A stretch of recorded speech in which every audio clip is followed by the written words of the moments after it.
I'll go top. Okay, hi everybody. My name's Jim. This has been a pretty crazy time with COVID, and I know for our family, we've already had some difficulties with just trying to stay healthy during this crisis and managing anxiety. And I feel lucky to be friends with Dr. Michael Mantz here, and thought we would just do this recording as a way for more people to get some advice on just how to manage this hard time. So thought we'd share this, ask Michael some questions. Do you want to start out maybe, Michael, by introducing yourself?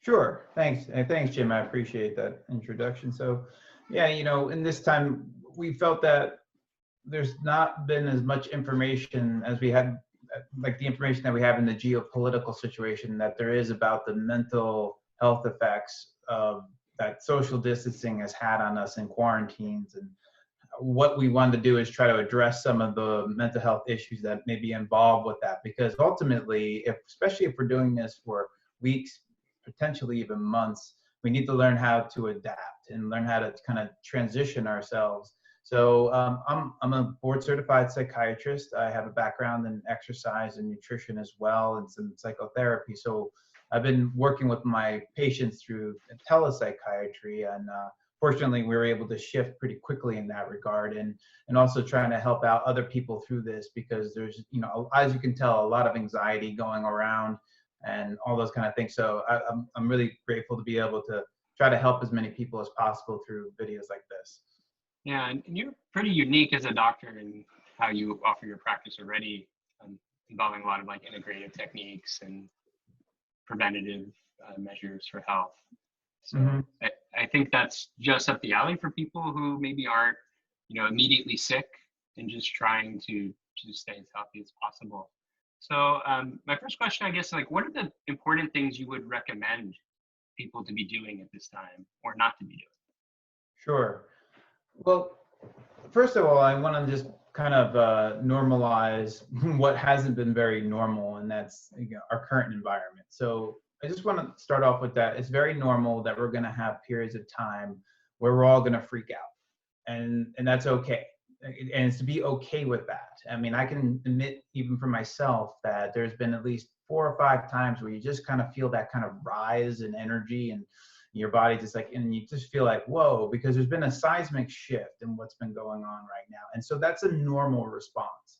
I think what happens oftentimes, in particular in psychiatry, we tend to pathologize things, but this is a normal response to a very, very uncertain situation. And so I just wanted to kind of just start with that first, and then kind of talk about the transition, because a lot of times it came on very suddenly and unexpectedly for a lot of people. And we had to take a shot to the chin, and we're kind of like stumbling a little bit and then learning how to navigate this new space here. So one of the first things you want to be able to do is, often when we go into this transition, there may be like, maybe some of us celebrated because, hey, we don't have to work for a while, but then some of us, then the kind of reality starts to sit in as one day comes into the next day to the next day, and you recognize like holy shit, this is a very different situation, and different kind of uncomfortable feelings can start to settle in. One thing that you want to do is, like, we're almost like all of us in kind of our personal monasteries at this point. And so I think we have to take a lesson from them. And it's not like the monks there just sort of do whatever the hell they want. They create routines to help them, to give them some sort of order and structure throughout their day. So I think it's really helpful to create, like, kind of bookend your day with the routines on both sides of the fence. And that way you can start to help your body kind of chill out a little bit. So like 2 hours before sleep, you want to kind of stop listening to anything about COVID-19, coronavirus, anything like that. Probably switch over to something like reading a book or talking to your family, connecting with other family members, loved ones, that kind of stuff. Like really feeling the sense of connection, and using tools like right now we're using like Zoom, and being able to have that face contact, which is actually more important than, say, phone, because we know in neuroscience, for instance, that that by seeing another person's facial expressions in real time, what we call synchronous communication, allows us to feel a greater sense of empathy and connection, which is critically important to our physiology and health, because we tend to put the mind somewhere else in the body over here. But the truth of the matter is they're one and the same. They're just two sides of the same coin, and they're both affecting each other. And this has relevancy also to our immune function, which obviously is something we want to keep strong in this situation. So I just wanted to sort of lead off that way. Yeah, it's like there's a lot going on this time, and I've noticed as we've been adapting to the new reality and new situation we're in, there's sort of like adrenaline, like high stress response. There's also been a bit of like more anxiety, like worrying about being sick. And so I have some questions later for you about that. Sure. So you mentioned, I guess, going into things that we can be doing, you mentioned routines. I noticed for myself, it's been harder to establish the routines. It's like started to get into doing calls, or there's demands of the kids. Like, what time? Kind of, you have any like tips to really try to keep these routines something that locks in and we're able to do? Yeah, I mean, obviously there's some unique challenges with every situation, depending upon that, as you stated for yourself, having kids and how to manage that. So that adds another layer of complexity, but kind of knowing what you can and can do with your in the instance with your kids and being able to start. But what I'd like to, it doesn't matter like whether it's like a super long routine, you can start off this short and sweet. And then as you kind of get used to building that in, you'll add more pieces to it. What I try to kind of bring as a guide, like let's say, start with your nighttime routine, because the thing is we're all highly adrenalized. As you just mentioned, we're in this sort of, our anxiety levels have gone up a couple notches. And so a lot of us too have a tendency for obsessive thinking. You may notice that's kind of gone in overdrive, worry, anticipation, and it kind of goes like, so we need to give our bodies more time to transition into sleep.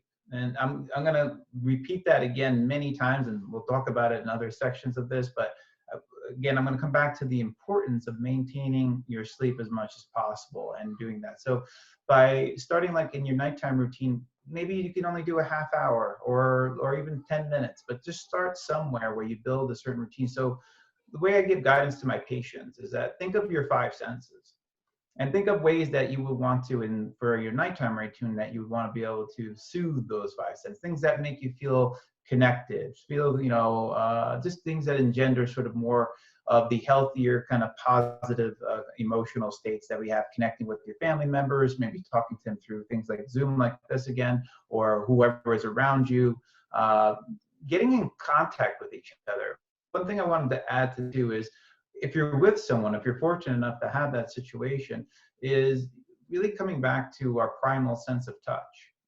And because there's a great security. Our first sense in our body and our brain is our sense of touch. That's what we developed first in utero. It's our primal sense. We didn't see, we didn't hear, we felt things. So there's something so tangible. We wanted to be able to touch, especially in times of uncertainty. So some people might get weighted blankets in that situation if they don't have a loved one around there. So just feeling that weighted on the body can bring some security and a sense of felt like being held. But holding each other, hugging more often, these things are really important. I think we balance each other by it's not just that we ourselves can regulate our own emotions. It's also important, and one of the reasons why we want to do this video, because it's kind of getting a little bit less now, is how we interpersonally regulate each other's emotions. And how important it is. Like, if you have if you break up with someone, and when you're younger and you broke up with someone and your mind is kind of going a little bit chaotic there, what do? You talk to people and they help give you perspective, hopefully. And that way you can kind of navigate that situation. When you have grief, and there's a lot of grief going on right now. What do we need to do? We reach out, we would connect to people. So especially if you have the fortunateness of having some loved ones around you, use them to maximize your ability to do so. Otherwise, you'll have to use many of the technologies that we have so that you get that face kind of expression, and you're able to kind of emphasize your empathy and your connectivity, that kind of stuff. So, thanks, Michael. So for the routine, we have starting with a nighttime routine, maybe that helps you get to sleep and preserve your sleep. And then we also have making sure, to the extent we have others available, creating some intimacy through touch. What other parts of a daily routine do you think are particularly important during this time? So yeah, so going back to that bookend concept is, and that way you kind of you really emphasize your kind of destimulating period and then the stimulation period. So I think we'll focus on that, and that is getting up around the same time most days of the week. What's going to happen is this sort of a tendency to want to sleep in, because like who wants to face a day where there's a lot of uncertainty, a lot of anxiety? So there's going to be a natural tendency to want to sleep in and try to avoid. But what that's going to do is it's going to start pushing your hours further on, and you're going to notice it, especially now we're in more adrenaline. A lot of us are going to start going to bed later and later and later, and kind of phase shifting, as we call your sleep, and that leads to a whole host of problems. Essentially, anytime you start going to bed, like changing your bedtime like from 1 hour to another, especially if you go more than say an hour and a half, you're putting your body in a state of perpetual jet lag. And that's not something, we don't want that feeling. This is a time where we need our energy. Yeah, so you're So think of it. recommending to try to maintain more or less a consistent bedtime and a consistent time to wake up in the morning. Yeah, and particularly in the studies, they find that the wake up time is important, because if you keep yourself to that wake up time, even if you don't fall asleep at the time that you wish, the idea is to give yourself about 8 hours of sleep opportunity, it's called. Obviously, you can't make yourself sleep, so don't even try. That just creates more issues, but you can optimize your sleep environment so that it's more conducive to allow the body to sleep. But giving that, but setting that time in the morning and not giving yourself too much wiggle room on that. That way you will actually add to the sleep pressure if you didn't sleep so well the night before. Again, yeah, you'll be a little more tired that day, but then you'll be more likely to reestablish a healthy cycle rather than pushing it and kind of deranging it, because 90 to 95% of all mood disorders are preceded by dysregulated sleep. And that can easily happen as we sort of hunker down and almost get into sort of hibernation mentality. Yeah, thanks. I think it's really good. What about physical activity? I mean, I think it seems obvious to the extent people can, is like to stay fit and exercise. But there's probably some challenges, like people can't do the same things that they're doing if they went to a gym, or they're in shelter in place. Mm-hmm. What are your recommendations for in terms of physical activity inside of a routine? Yeah, that's a great question. And thank you for getting me back on track for the other aspect of that. So yeah, that's another thing to do in the morning, especially in if you have sunlight during that day. Sunlight boosts your natural vitamin D, which is also very important for your immune function. It also boosts up something called BDNF, which is called brain-derived neurotrophic factor. It's what we sometimes colloquially call brain fertilizer. And we really need that, especially if our cortisol levels are higher because our anxiety is higher. That can start to kind of create, if chronic, can start to like lower your ability, lower your mood, lower your ability, your short-term memory might get a little more fuzzy in that situation. So we need, and it can decrease brain growth in a very important area called the hippocampus. So we want to protect that. So by boosting our BDNF through exercise and going out in the sun, so why not bring them both together? So going outside, if you have a sunny day, even if it's relatively cloudy but not raining, you still can get some of that sunlight, get that natural vitamin D, boost your BDNF, and then it also works, kind of going back on, by establishing a circadian rhythm. And that way you can go out there. So what I've done is like I missed the rush to all the dumbbells, and I was like, damn, because I'm usually going into the gym and exercising, and having my own self having a kind of a hyperactivity disposition, this inner restlessness will sort of build up. So I need to move and be able to do so. So you have to. So we've ordered our dumbbells, and it's going to be a couple of weeks before they get here. But we took some jugs that we had some water in, and then I happen to live in Santa Barbara, so I was fortunate enough to have a beach near me. So I filled it up with some sand and converted them into some makeshift dumbbells. So you can kind of do that, or fill it up with water if you don't have sand on hand, and then you can get a decent amount. I think the ones, if I had to estimate it, 15, 20-pound dumbbells. And when you have dumbbells, you can do a lot of different things. And perhaps in another video, I could even show what that could be done, with those kind of makeshift dumbbells and doing that. But getting some strength, we have all that pent up energy inside. So why not let your muscles kind of chew some of that energy out and allow yourself to process some of it? Because a lot of it is just adrenaline dump. And that way you need to kind of channel it through your body, through movement, because it's rare that we have this sort of adrenaline and then we're in this kind of kind of situation where it's hard to move. So you can kind of feel like a trapped animal in that case. So you really want to be able to exercise now. It's really critical too, because it also boosts your immune function. So that would be in your morning routine, getting out, going outside, getting some sunshine. You can have a nice cup of tea, or you drink coffee or whatever you enjoy. Like pair all of it together and allow yourself to kind of naturally get the sunshine. About 10 to 15 minutes, we recommend at least, without sunscreen on.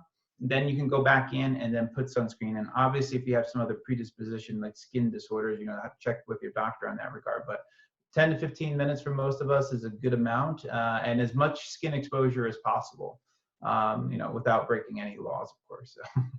So. Yeah. I have my daily run, which I don't do entirely naked, but I get a bunch of sun, and it really does make the difference. Like sometimes beforehand, I'm kind of like trying to figure stuff out and all stressed out, and then I go for the run and listen to some podcasts or poetry, like calming things, and it's just been such a blessing to have that. And especially like, what about the other side of routine? Like, what are some things in our day that maybe we shouldn't be doing during this time, or to do less of?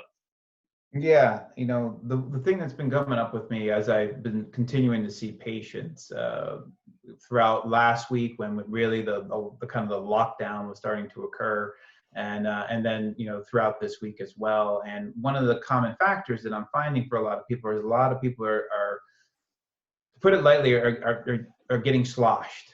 There's a lot of alcohol use that I'm noticing. Now, granted, I'm not pulling a huge sample here, but I could see it. And we had some evidence prior to when they really shut down. They had to shut down the bars and pubs because everyone was congregating to those things, and it's understandable. I mean, we were really not expecting this, and a lot of us were caught in denial traps for a while, just thinking this wasn't going to be a big deal. And so, because who could really anticipate this? And so a lot of us were like, whoa. So when we kind of got into that denial zone where we look for distractions and compulsively seek out. So it's understandable that you have both this sort of anxiety and wanting to do something, but for a lot of us, again, going back to that metaphor, we feel like a caged animal. And so trying to calm that down, oftentimes we use fast ways to do that. And of course, alcohol is almost ubiquitous around, probably the whole world. So to extrapolate what I've gotten from my patients from before, I can imagine that a lot of people are using it to sleep. And I would say that, what we now know, and I would highly recommend this book if, we have all this free time. It's called Why Do We Sleep by Matthew Walker, a New York Times bestselling book. It's very, very good. A lot of science, a lot of helpful. It's designed for the lay person. You can listen to it on Audible. I think the person who read it is excellent. But what's really critical, and it's okay if I just expound on this just a little bit, Jim, is just to sort of highlight specifically to give you understanding why, not just to give you, say, don't, lay off the booze, because I can imagine many people would be like, no. And then we also would have to think about ways to, like, what the booze is doing for them, calming their anxiety, doing that, because if you don't give those solutions, then people are just going to go back to it. But first, let's highlight. Yeah. So this is about for people who are, having a couple glasses of wine or a few beers, even on a nightly basis, as like a way to go to sleep. And your recommendation is like that's not really the best thing to be doing to aid your Correct. sleep. Yeah, because this is not like a short-term thing. We don't know exactly what's going to happen, but it looks like it's going to be at least weeks and potentially months. It depends on the response time on various different things, and whether we can get our healthcare system up to capacity, which there's been a lot of fumbling going on. So I think we have to kind of plan for more of a marathon. We might be in it for the long haul.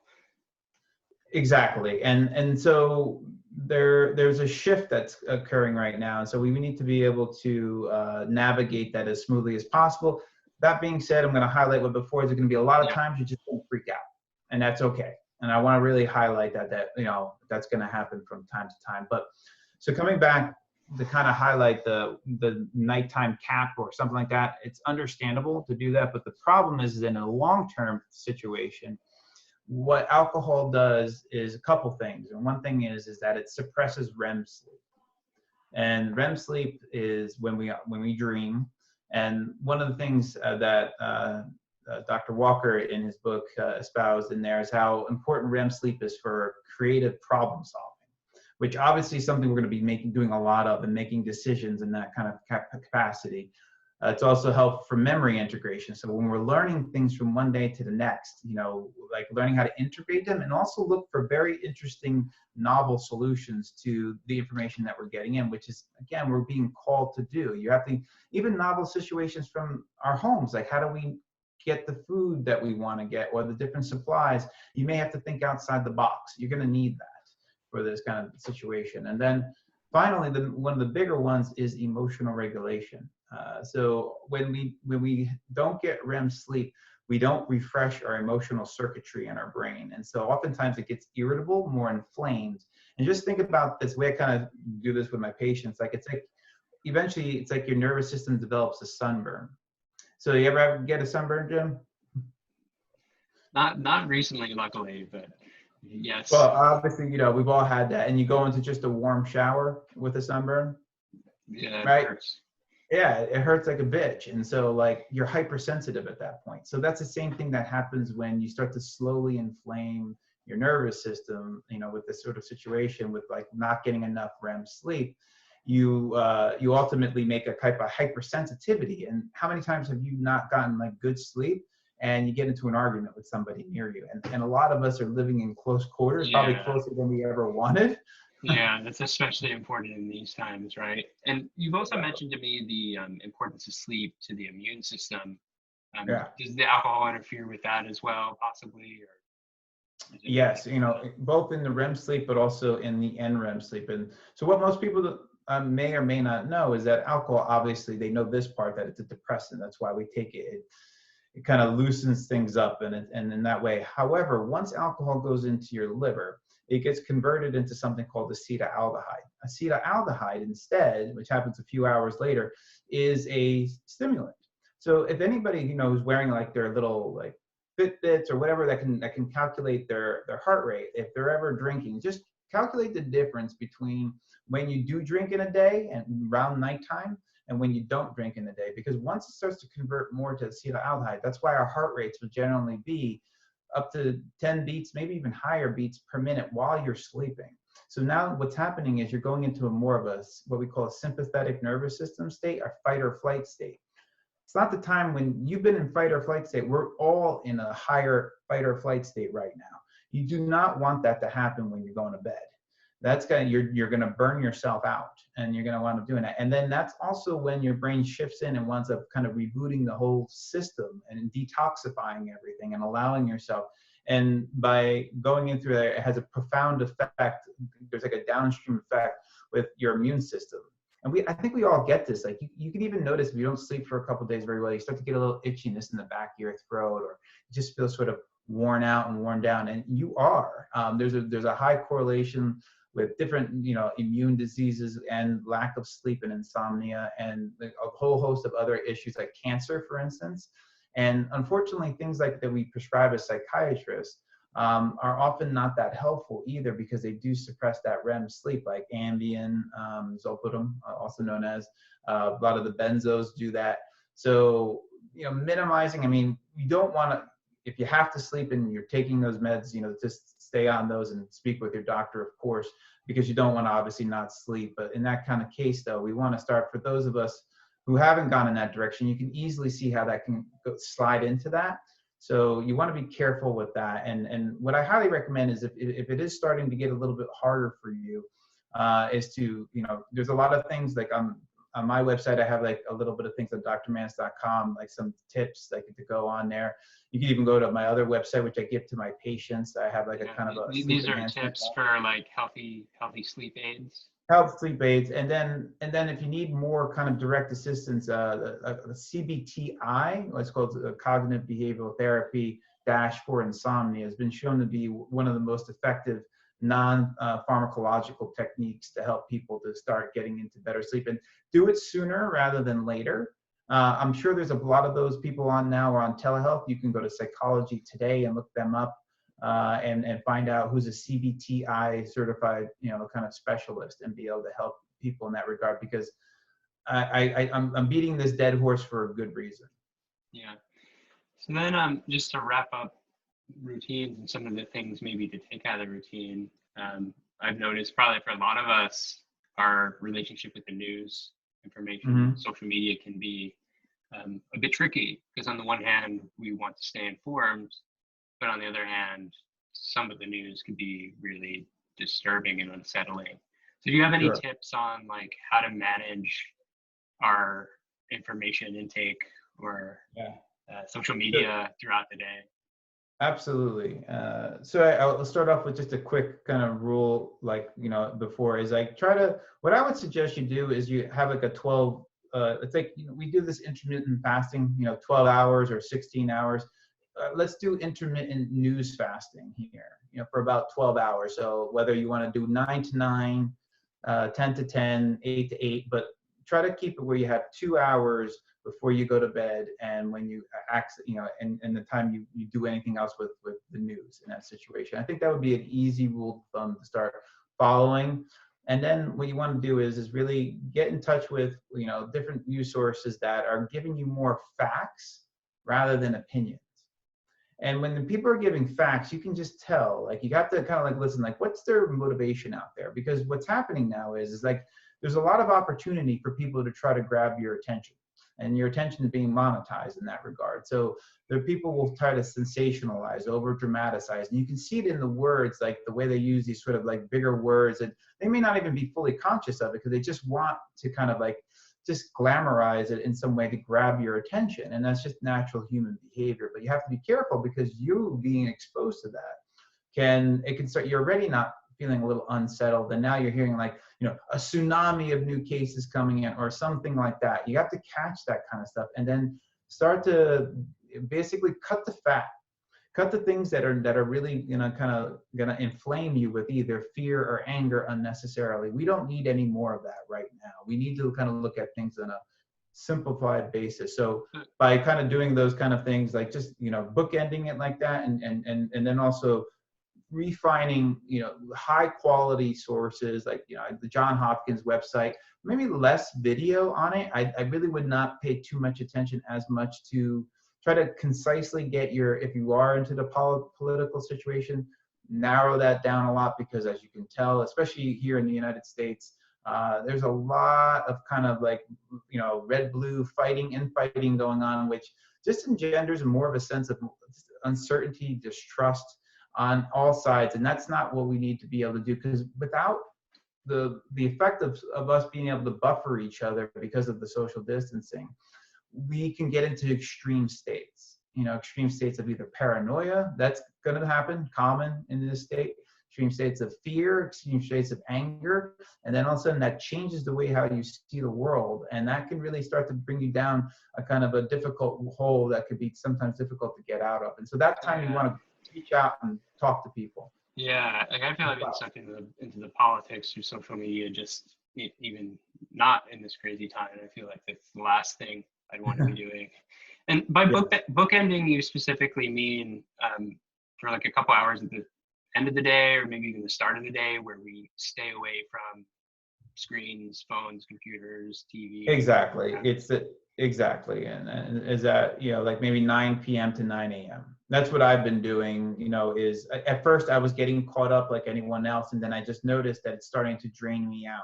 And, and that's, I guess, just one other thing I wanted is that if you just check in with your body every now and then and just sense it for a little bit, you can use it. And it's something I train my patients a lot at the time, is you can start to use it as a guiding tool. When you kind of notice when you're listening to something and it's just starting to get a little more stirred up, pay attention to that. It can guide you. Also, like if you're watching, it's hard to give you a number like how many hours should you watch or not watch, or should you do more video. Everyone's a little bit different. So if you sense your body, you can tell when you're starting to go into that burnout kind of period where you're just being compulsive about it. So listening to your body, and don't bullshit you in what the signals it's giving you. If it's giving you a signal, it's time to take a break, and just honor that. And I think if you just check in every now and then with that, I think that will help kind of guide you so that you can then, and then just one other thing in that space is that, because we're talking about the limiting of information flow, is also giving yourself a moment of time where you just get yourself away from language. for whatever, if you can do it for a couple minutes, if you could do it for 10 minutes, but just enter a space where there's just no, you can put music without like any language or talk, because we're just getting bombarded by talk, talk, talk, talk, talk. And so we want to have just a couple moments where you can just sort of be in the direct experience, because you'll notice something when you really allow yourself to experience that direct experience, how much more quiet it is, and how much more simple it is from the noise that we're getting from media and all that stuff. And I was amazed. I tweeted this one time. I'm just starting to learn that medium is the juxtaposition between what I see on my phone and on my laptop and what I'm seeing now as I walk out on my patio and I'm looking out at the sun, and I'm looking and I'm feeling it's, you know, the warmth, and I'm, you know, looking at the blue sky, and I see a bee fly over to a flower. It's just such a radical difference. And I think it's helpful that we just spend some time in that kind of space. Yeah, and it's really amazing. We can be in nature, but our heads inside some sort of language, you know, if we're worried about some political thing that we saw. Yeah. Or we can be in nature and like have put that away and just appreciate it, and Yeah. be really calming. It's like a good segue too, and the other topic I wanted to talk to you about today, which is around this idea of normalizing anxiety. Like, we're all having anxiety at this time, and I've noticed like a lot of tense conversations, this pressure to make the right decisions. Do we have enough supplies stocked? Are we in the right place? What if someone gets sick? And I think just probably for all of us, there's a constant background anxiety. And so what are your thoughts on like how we can deal with that? Is what's normal to feel, what's not?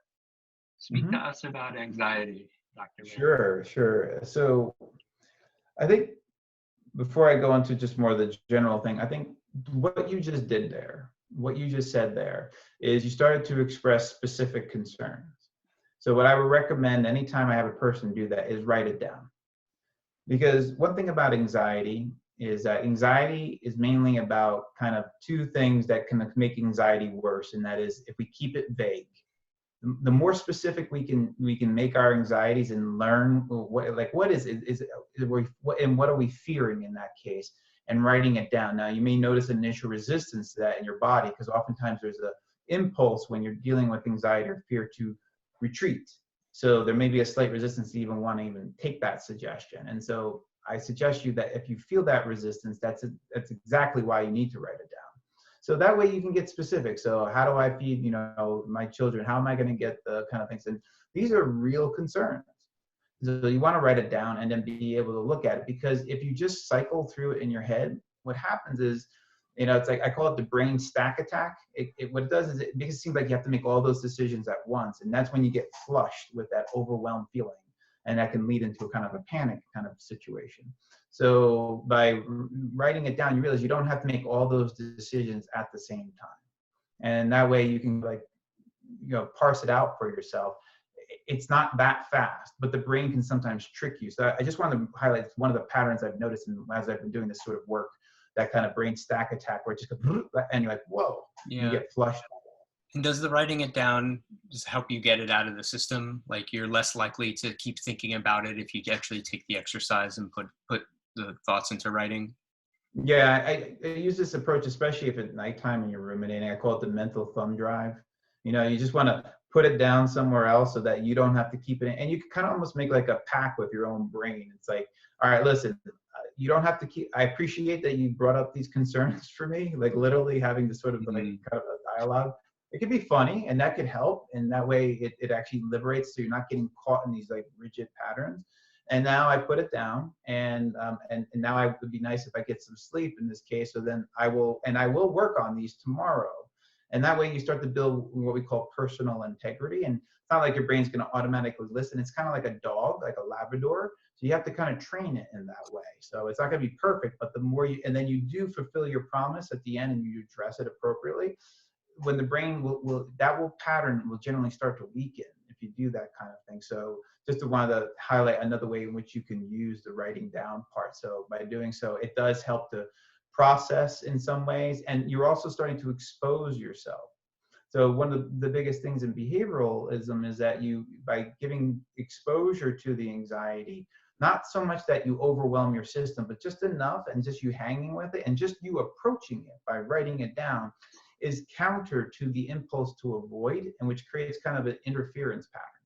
And that allows to start to the kind of even itself start to regulate the anxiety in and of itself, if that makes sense. Yeah. What about more acute things? So personally, I've had some shortness of breath, and then unfortunately, coupled with reading some really terrifying news, sent me into a bit of a panic attack. And it felt like the mind and the body were spiraling a little bit out of control. And I thought, oh no, I need to go to the hospital.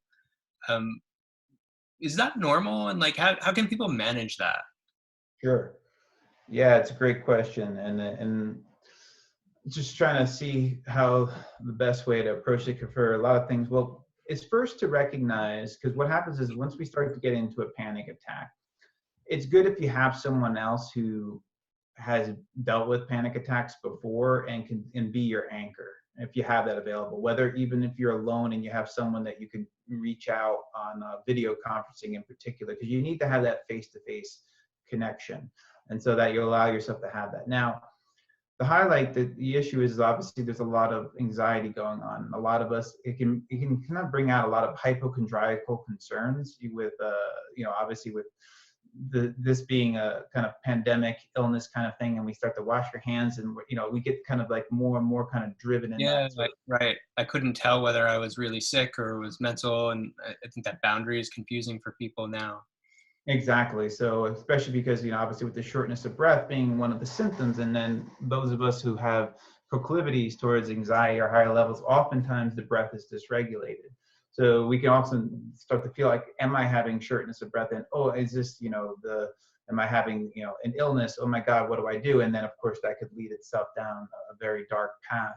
So what you said before was one of the tools, and that is that you were watching something distressful, and then it triggered a response like that. That would be more indicative. Again, it's hard to make sometimes a discernment, like an exact discernment, but if you're noticing it's being triggered by a stressful event, then the likelihood of it being like more anxiety, panic related, as opposed to some, building sense, that would kind of start to build up a little bit, and then you would start to kind of feel it. It would get worse on exertion. It's kind of like the same thing when we try to make a delineation between heart attack and panic attacks.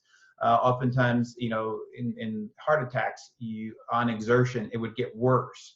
While in panic attacks, you start walking around, and oftentimes it'll either be the same, or it'll actually start to kind of dissipate as you're using your muscles to chew up the energy and that kind of thing. So that's like, I guess, a beginning way to go about it. The biggest thing that's often helpful, but it can be difficult, and you should train outside of a panic attack because it's hard to do it while you're in a panic. I don't know if I want to go deeply into this principle. Let's just think about this real quickly though. When they look at just emotions in general, they look at it in two different ways. Valence, meaning whether it's positive or negative emotion, and then intensity. So let's say 0 to 10, 10 being the most you could experience, 0 being you're not experiencing anything. So what we know is that we learn best when our emotions are between 2 and 7 level of intensity. If we go above a 7, we get into highly reactive states, and your most critical thinking mind and all that stuff, they go offline, and you're just in this reactive state. So once you get into the 8, 9, 10, it can be very difficult to implement techniques and stuff like that. So it's better to catch it early. And so you can practice it, and you check in every now and then. You can start to sense when there's like an upward swing, you can start to kind of make a mild adjustment to avoid the whole upward rise entirely. So it's by staying attuned to your body and then allowing yourself, it's like the ounce of prevention, pound of cure kind of thing. If you can sense early, you can make a course correction fairly quickly rather than letting yourself get into a full-on panic attack. Yeah. What do you do when you sense early? Is it around breathing exercises, or going for a walk, or being with someone, even if it's a video call, like these kinds of techniques? Sure. It's different for everyone, because some people with anxiety, if they focus on their breath, there's a subgroup of that could actually sometimes even make their anxiety worse. But if you're okay with focusing on your breath, it's one of the fastest way to slow down a panic attack, as long as it itself, your attention on your breath, doesn't generate more anxiety. So you have to make that discernment yourself. And oftentimes by just slowing down the breath, oftentimes you can kind of like use a watch and just breathe. Generally, you're probably breathing, if you're going into a full-on panic attack, you're probably breathing fairly rapidly. So you can just look at your watch and just breathe once every 10 seconds on your hand, something along those lines, or start to slow it down in that way, or just maybe even breathe once every 6 seconds, like 10 breaths per minute, and then slowly start to bring it down slower and slower, and just use that, and just so that what it's doing, it's also directing you, towards something, focusing on something rather than on the thoughts. Because oftentimes a panic attack, you may start to feel like you're losing your mind. That's very common in that situation. I feel like I'm going crazy. Well, I can tell you one thing. Anybody that I've actually worked on who was, again, don't mean this in a pejorative way, that was actually crazy, never says, am I crazy? They actually don't know they're crazy. That's why they are. So if you think you're crazy, that means you're not crazy. That's like, so that way you can kind of allow yourself to let yourself off the hook on that one. And then that way you don't have to go down that path. Or you feel like you're about to die, and if it's coming on that very suddenly and all those kind of things, that can be extraordinarily terrifying. So it's really about like noticing that, but then coming back into just your direct experience. And if it's very intense, one of the things we will do is just have a patient, like, just externalize your senses, just get your attention outward. So if I were with a patient and I saw them in a panic attack, I'd be like, look around the room and tell me how many things are green. So that just gives a person some sort of task to allow their brain to sort of like look at other things, because the body, and I just want to explain something really important here, the body can handle stimulation very well.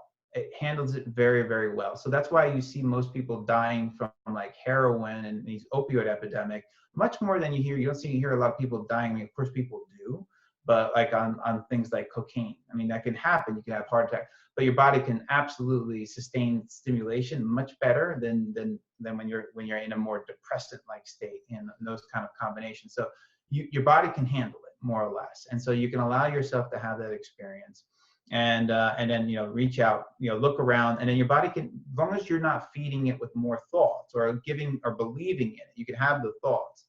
But just directing your attention elsewhere, or if it's a distraction, if you want to move your body, moving the body would be great in that situation, especially if you start to feel what's called the freeze response, just starting to move. Getting music, I find to be helpful. If you feel like you're kind of heading there, you're getting these little riffs of going up and down like that, then create a little playlist that when you listen to those songs, it just sort of brings a sense of ease and comfort. So I call that environmental optimization, is that if there are certain imbalances that you're more prone to, then that we're all home right now. We have a lot of time. So let's make our environment, let's just optimize it so that it will kind of nourish you in the times when you might feel a little bit more out of balance. Let it support you and put you back into balance. Thanks, Michael. I guess it's time to wrap up this call. Is there anything you want to leave us with? No, I just want to let everyone know that, hey, reiterating what we just said, and I wanted to first of all appreciate that, Jim, you helping out so much with this, and I'm really taken aback by all the many people just kind of offering their services out and really trying to help, and I think there's a lot of opportunity here for us to really kind of be able to, in some ways it's kind of a sped up period, but it's also a slow down period. A lot of us are sort of like having an opportunity to reevaluate our values, like what really matters in life. And I think that's one thing we can kind of direct our focus on. And I'm more than welcome to make more videos to try to be helpful, try to help people in this space, and try to offer what I can to be supportive during this time and this very challenging time. And yeah, I'm really glad that we have this opportunity to potentially help people here. Yeah, thanks, Michael. You're definitely in this section of information that I don't think everyone has exposure to. Like, we get a lot of medical experts on the disease itself, a lot of pundits with analysis, but not a lot of people who can offer just mental health through this hard time for normal people. So really appreciate it, and hopefully this helps some other people, and we'll talk again soon. Yeah, and if people ever do give any feedback, like immune boosting things, other things they would want, to be talk about, if they want to even post questions wherever we might be posting this particular video that I could potentially respond to. anything I could do to help, that would be, I would be honored to do that. Okay, take care. All right, thanks, Jim. All right.